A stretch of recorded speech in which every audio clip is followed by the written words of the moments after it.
welcome to Sparkle and Chill. Good morning, good afternoon, good evening, whichever day it is or time of day it is. Anyways, today we're going to be tackling square drills, the dreaded square drills. And I say that kind of in jest because I was so nervous about starting this. I have bought the butterfly one that what's it called? Butterfly, I can't remember what it's called. Anyways, the butterfly one from, now I'm going blank, from Dreamer Designs. And I was worried about starting on it because I was like, I don't want to mess it up, you know. So I had bought these sets from Italia Diamante's Diamonds on Canvas. And she had this one with the little girl. I'm not really, it's turning out cute, but I'm still debatable on the face. And that's because I never buy pictures with people unless the face can be really detailed well. And this is not one where you can detail the face well. I will be making some changes when I do the face because she's got this part where I think it's supposed to be the reflection of the sun, but it just ends up not looking good to me. It just looks kind of like, what's that? And it's very pixelated. So I think I'm just going to change those. When I get to that part, I'm going to change to the normal skin color there that she has, and hopefully it looks better than to my eye anyway. So anyways, I wanted to kind of talk about square drills and laying them down, and when I started working on this, I was having, in the bottom half of it, much more spacing issues with how I was laying down the drills. And then I would use a straightener and do all the things. And then I realized, it still wasn't coming together the way I could. So I went online and I watched several different creators that have impeccable spacing. I mean, can I speak? Their paintings look like they were just scrunched right up next to each other and you couldn't see anything that looked off. So this is my first one. So up close, you see the problems, you see the gaps and whatnot. But from a distance, even just a short distance away, or without it being under the light pad, you don't see any of that. It's just, it's turning out beautiful. Even though it doesn't look so much when the light pad's on. So when the light pad's on, you can see all the different little spaces and stuff. But once you turn that off, you really can't tell.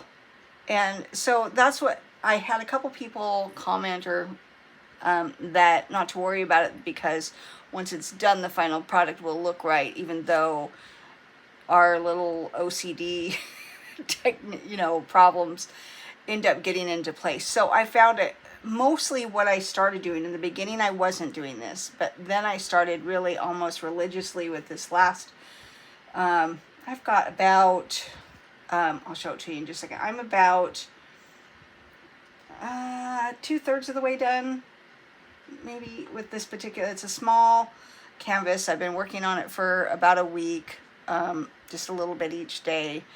And today, I doubt it'll get done today, but, last night I was working on my big cat for a while just to get away from the squares. I think is going to be my key to doing squares, is having a round going at all times as well as a square. Because when your mind gets to where there's a lot more tedious, it's a lot more tedious, at least to me, to lay down the squares than it is to do the rounds, because I have found that when I do the little checkerboard thing, it does seem to look and come together a little better. Occasionally, if there's like 2 or 3 in a bunch, I'll push all of them in at one time, but for the most part, what I've been doing is a checkerboard. And let me show you so far. I've done all the way from here, and then it's just this part and this little part up here that's left to go. And let me see here. Let me get that. So it looks good, right? When you can't see it, and it's very sparkly. Let's see, I'll put it like this so you can see it for the second. And then I've got my little setup here. See, you can tell that there's some light that's coming through, but really, I think it's pretty good in terms of what it's looked like. And as I started doing the checkerboard, like you can see it up here, as I started doing the checkerboarding up here, you can see there's a lot less gaps than there were, say, in through here when I wasn't doing that. I started doing the checkerboard right on this section. So I did this section and then I had this. And so the next portion is this portion of her face. And I thought I would just talk about how that is working. Let me see here.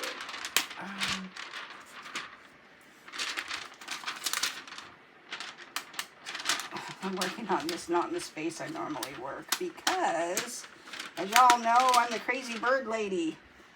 I've got 5 parakeets, and when I start talking, they start talking too, because they think I'm talking to them or something, and they get really loud. And you know, when I first started recording, I had no idea how loud they were until I went to edit the first video, and I was like, holy smokes. And so, yeah, I have to hide from them to record. So what I thought I would do is just show you just a brief. I'm not going to do a whole lot here. I am going to pull this off because this is where I'm going to be working. Do you see this section here where it's kind of this this other color? And I'm going to change that to, I think, the C's, which is the darker color of her face. I think I'm going to do that all in C's, and that will, you know, I can do this part in the 4, that'll show the sun, but I don't think on her face that it really looks right. Now, the great thing about these kits from Italian Diamonds on Canvas or Italia, I just noticed something that's sticking out funny. Maybe that was just me, but that looked like they were sticking out funny. They're already kitted up, and I know some people don't like to work with baggies, but I don't mind so much. I actually like it. In fact, when I first started doing diamond painting, I had gotten it, and I had my little green boat and my little, well, it was a pink one of these, right? And the wax, and that's all I had.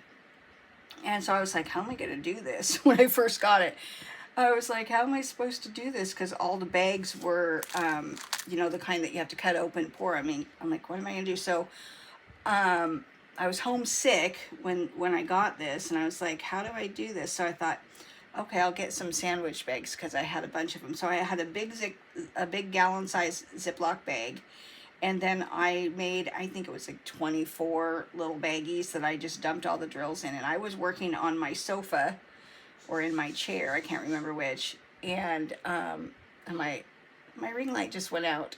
So I guess we're going to be in the dark now, because I think that battery pack is done. So I was just using regular snack size bags, you know, the ones you give to your kids with, you know, Cheerios or whatever in. I was using the snack size bags, and then a big bag to keep them in. And that was how I kept all my stuff, and it worked. You know, obviously I've gotten a little more sophisticated than that, but when they come completely bagged up and it's a small number, now if it was a large number of drills, I would probably kit it up.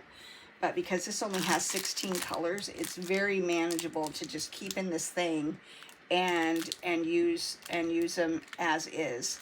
I didn't have to do anything to them. They're all numbered, everything. So to me, it was just easier than spending the time to kit it up.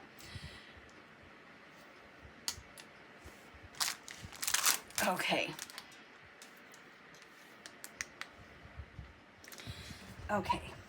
Sorry.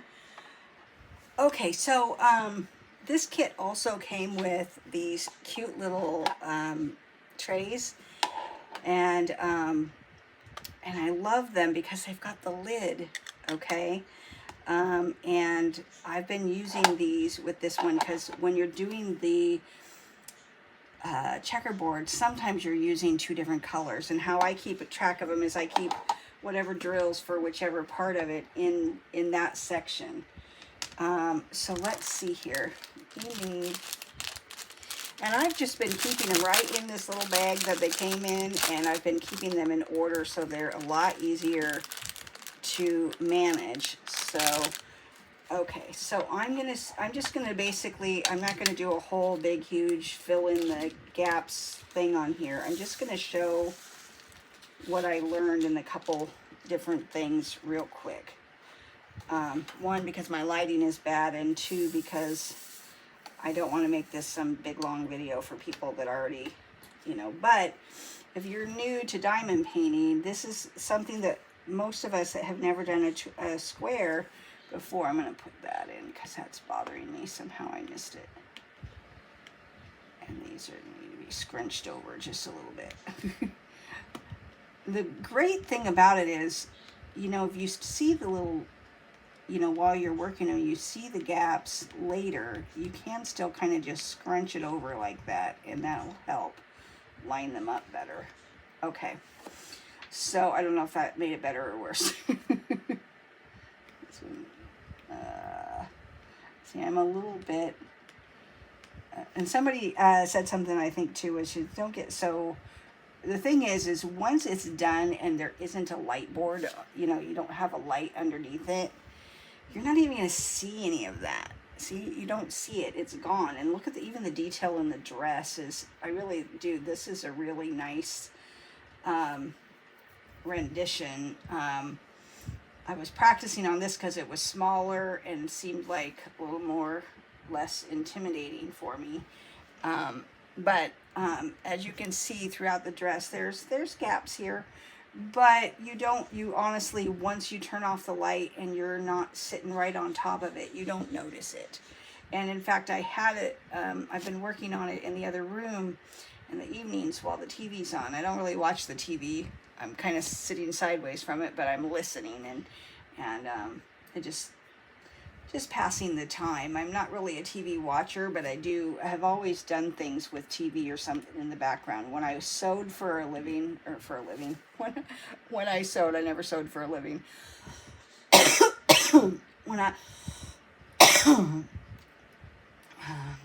When I used to quilt, a fun fact about me is I love to watch the races. And how I came upon the races was one day I was doing my quilting, and as I was quilting, the TV changed to like a Daytona 500 or something race. And I was too lazy to get up and change the channel. And what I found was, that when you're motoring with your those of you that sew will understand this. When you're pushing the fabric through, it kind of sounds like a motor. I mean, you're like, as you sew. And so here I am, too lazy to get up, and actually I was just in the middle of stuff, and so I didn't get up and change the channel, and I started listening to it, and I just found that there was such a rhythm, and I enjoyed what I was listening to. You don't really, the races, you look up when something's happening, but for the most part you're just listening, like a radio show.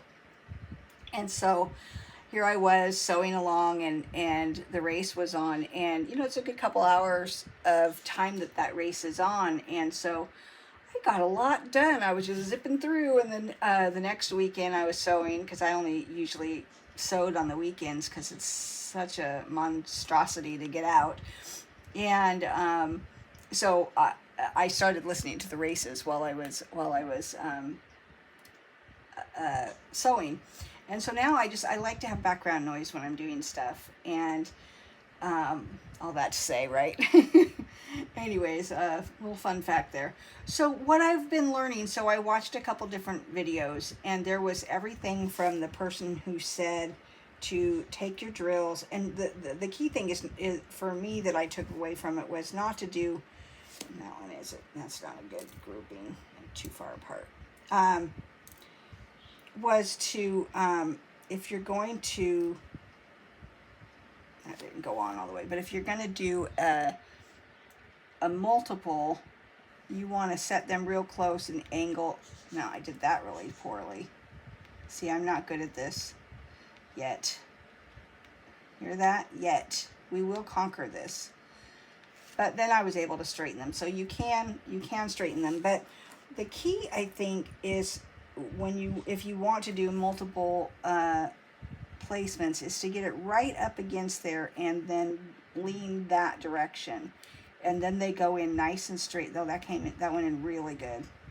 And so that's if you're going to do multiples. Okay.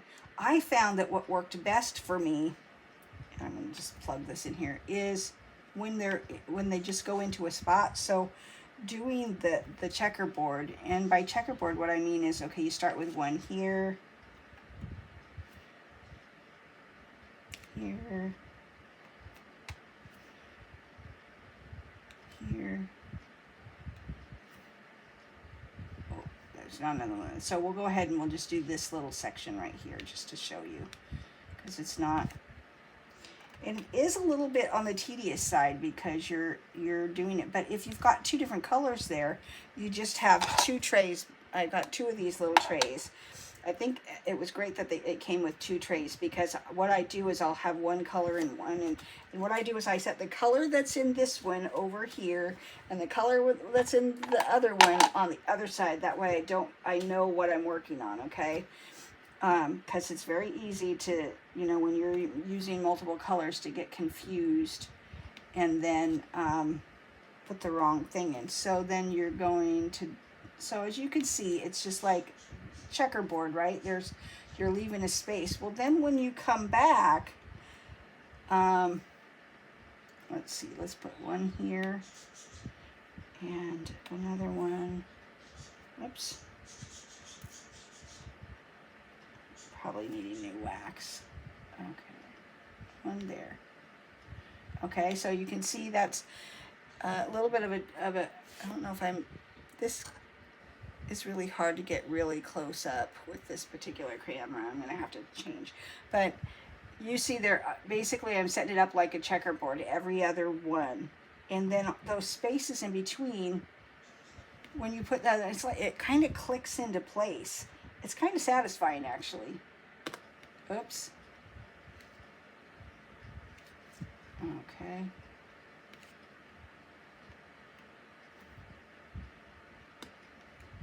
You hear that? I don't know if you can hear it, but there's an actual sound that happens when you put them in if they're close enough. It's like a little click. But then what happens is, because they're connecting with each other, the ones, you're going to find that when you're checkerboarding, they look kind of candywampus. They don't look like they're really going to stay in place. But once you put that other one in, see how that does that? It just straightens the whole thing out. And then you just continue that way up the canvas. You just do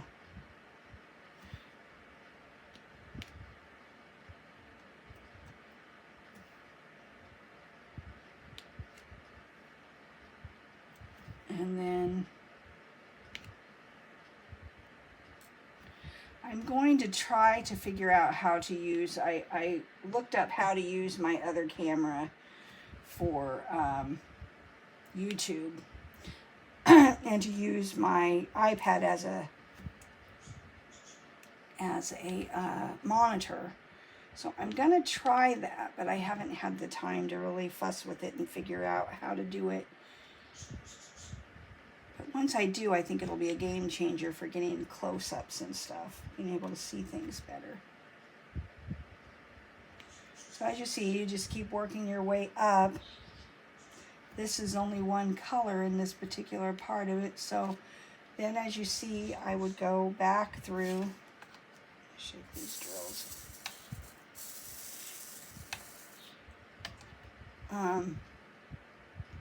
And just go right back in there. Right back in there.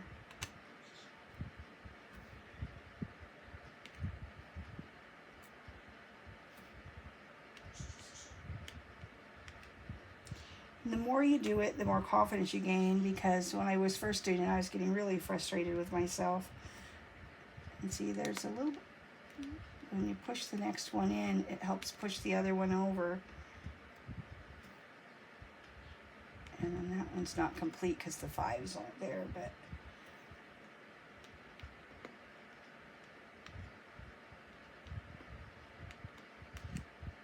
okay.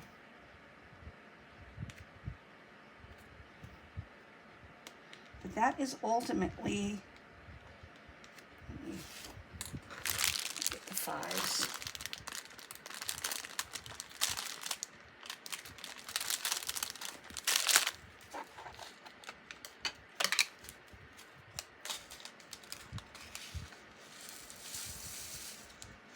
This has been a fun little canvas because it's come together pretty quickly, even for me learning a whole new thing. And like I said, I watched. Now, when you got a space like this where you run into 2, it's really easy when you've done them that way where it's sandwiched and there's just that spot to just do those 2, and they go in really nice. You do have to get them on the thing properly.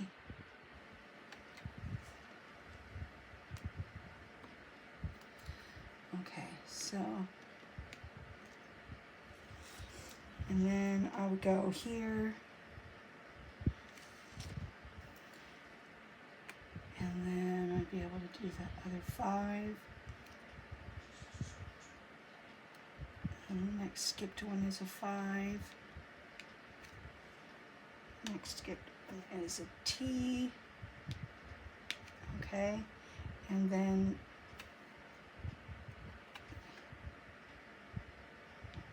I'm really not used to doing 2 colors at once, so it's kind of a new thing. But when you're checkerboarding, it's kind of something you just got to learn to do, because oftentimes you're going to have like confetti or something where you're dealing with 2 or even 3 colors, and you're going to have to kind of, you know,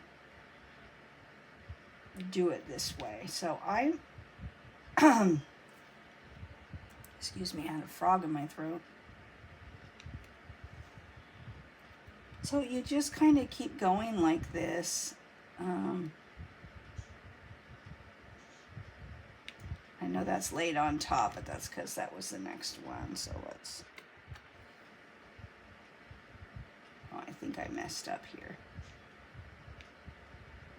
Okay, so I'm going to go ahead and, because this one is going to get off kiltered, I'm gonna go ahead and just fill these in. And that's, there's no rhyme or reason sometimes. I mean, you're just following a pattern, and that pattern, like I said, just helps them lock into place when you do put them in. And then you've got yourself, you know, and it's amazing kind of how fast it goes. Now, I still have my big cat one that I'm doing. I'm not quite halfway done with it,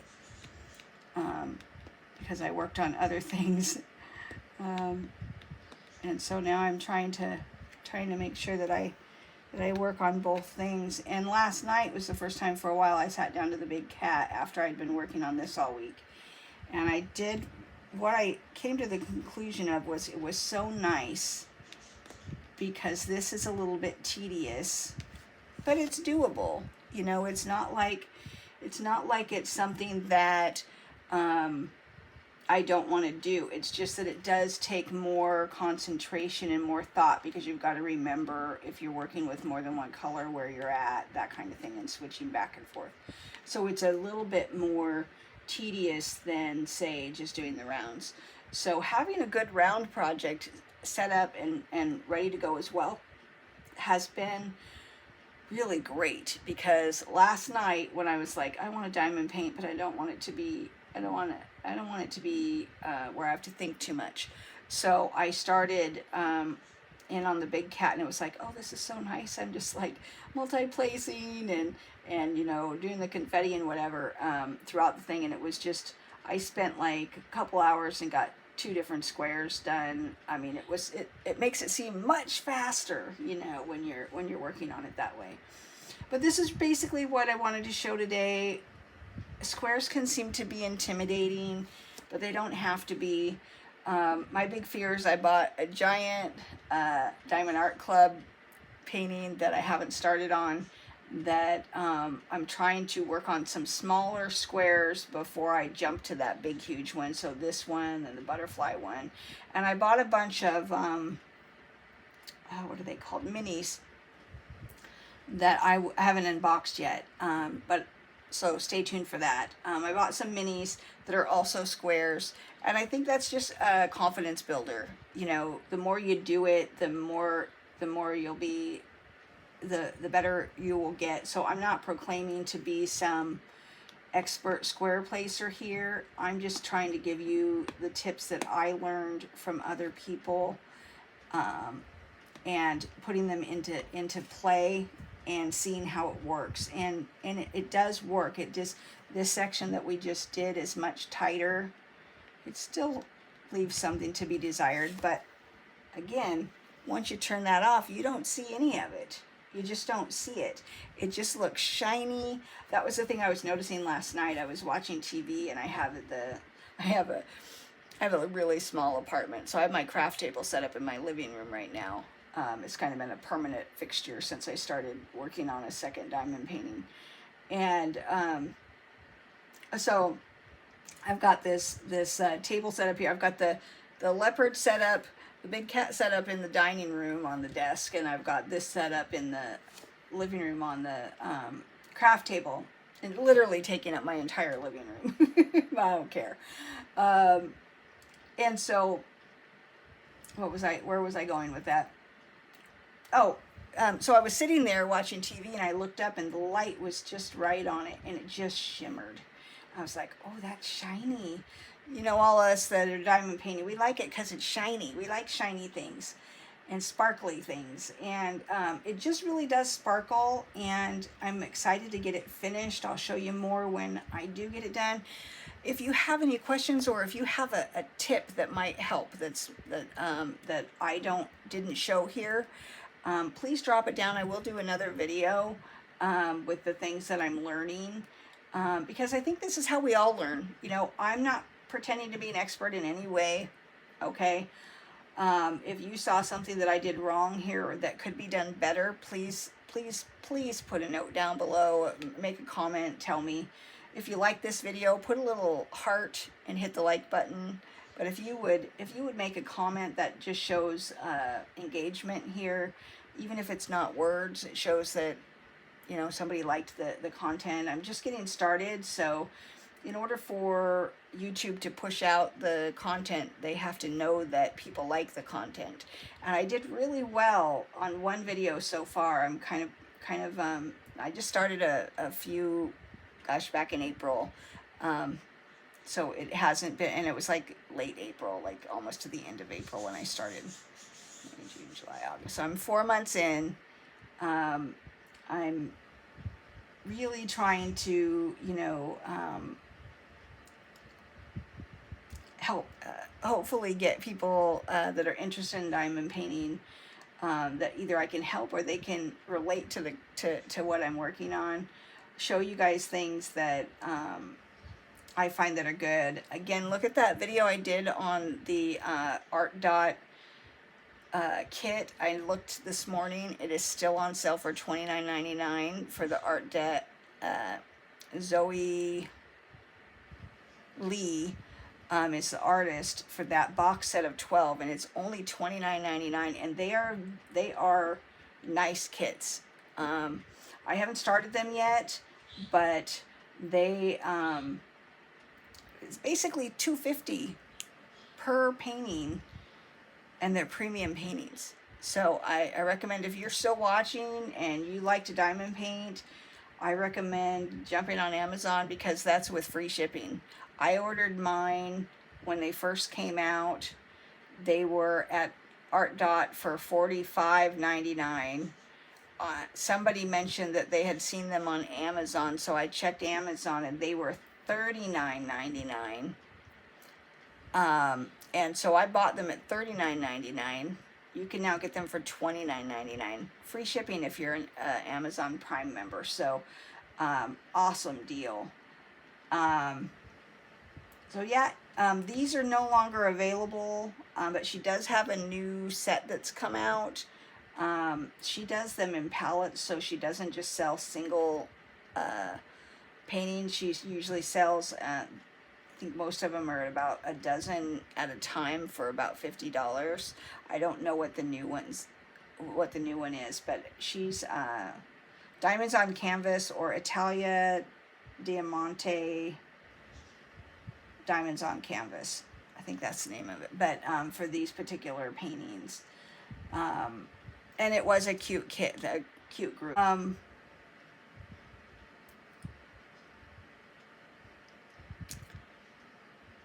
I hope that you enjoyed watching me try to show you how to do something. And I hope that it helped, but it really has helped me. Once I started doing this, my confidence got built up a little bit, because it wasn't so much gapping. There's still going to be gapping. I don't think there's any way that we're ever going to get away from there not being some gapping, but I've seen some people, it looks like they're perfect. So I don't know, but those are just the hint tips and tricks that I learned this week while I was trying to figure out how to do this. And so far, not so bad.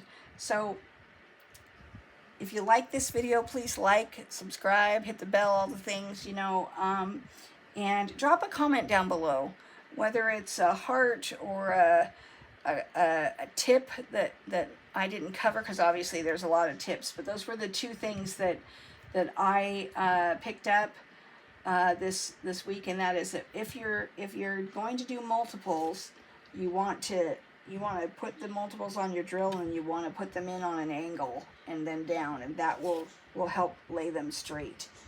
And the other thing is having two colors out at a time. And then what I do is I keep the color that I'm working on either right next to it, or you could probably even label the thing, but I think because you're going from color to color, it's better I just put the bag that I'm working on next to the thing, so I know which one I'm working on. That is very helpful, because if you're like me and you're like, oh, what color did I just put down? Did I do that right? So yeah, excuse me, yawn came on there. Hopefully I'm not putting you to sleep too. So anyways, thank you so much. Have a great day, and I'll see you soon. Bye now.